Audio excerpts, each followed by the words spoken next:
ओम नमः संभवाच मयभवाच नमः शंकराच महेश्वराच नमः बाबा धवलेश्वर बालालिंग महाप्रभु दीपं ज्योति परम ब्रह्म दीपं ज्योति जनार्दनः दीपाहरतु मे पापो पूजा दीप नमस्तुते बाबा धवलेश्वर महाप्रभु संसार सुखी रखंतु।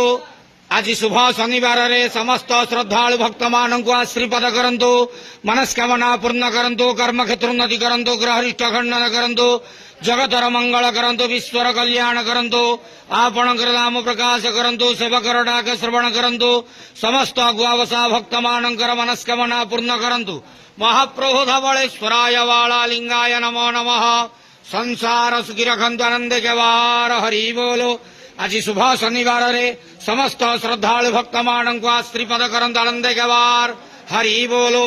बाबा धवलेश्वराय बालालिंगाय नमो नमः।